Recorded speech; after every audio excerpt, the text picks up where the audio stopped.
Hello morning guys. ഇന്ന് ബ്രേക്ക്ഫാസ്റ്റിന് ദോശയാണ്. ദോശയ്ക്ക് വേണ്ടിയുള്ള മാവ് തയ്യാറാക്കി എടുക്കുകയാണേ. അതിന് വേണ്ടി ഞാൻ 2 പച്ചമുളക് എടുത്തിട്ടുണ്ട്, ഒരു നുണ്ട് ഇഞ്ചി എടുത്തിട്ടുണ്ട്, പിന്നെ തലേദിവസം കുതിർത്ത് വെച്ച പച്ചരി, അതിലേക്ക് ഞാൻ പൊട്ടറ്റോ വേവിച്ച് മാറ്റി വെച്ചിട്ടുണ്ടായിരുന്നു, അത് 2 എടുക്കുന്നുണ്ട്. പൊട്ടറ്റോ എൻ്റെ കയ്യിൽ ചെറുതാണ് ഉണ്ടായിരുന്നത്, അതുകൊണ്ടാണ് 2 എടുത്തത്, ഇല്ലെങ്കിൽ ഒരെണ്ണം മതിയായിരിക്കും. അതിന് 2 പൊട്ടറ്റോ, ഇതിലേക്ക് കുറച്ച് വെള്ളം കൂടെ ചേർത്ത് മാവ് അരച്ചെടുക്കുന്നുണ്ട്. ഇനി നമുക്ക് മാവ് അരച്ചെടുത്തിട്ട് വരാം.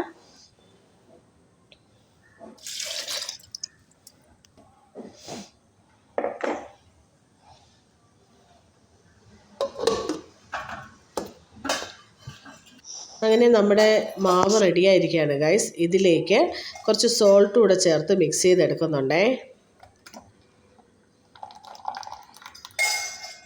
നല്ല ഹെൽത്തി ദോശയാണ്, നല്ല ടേസ്റ്റാണ് കേട്ടോ കഴിക്കാൻ വേണ്ടി. അങ്ങനെ ഞാൻ നമ്മുടെ ദോശ തയ്യാറാക്കി എടുത്തിരിക്കുകയാണ് ഗൈസ്. പച്ചരി വിത്ത് പൊട്ടറ്റോ.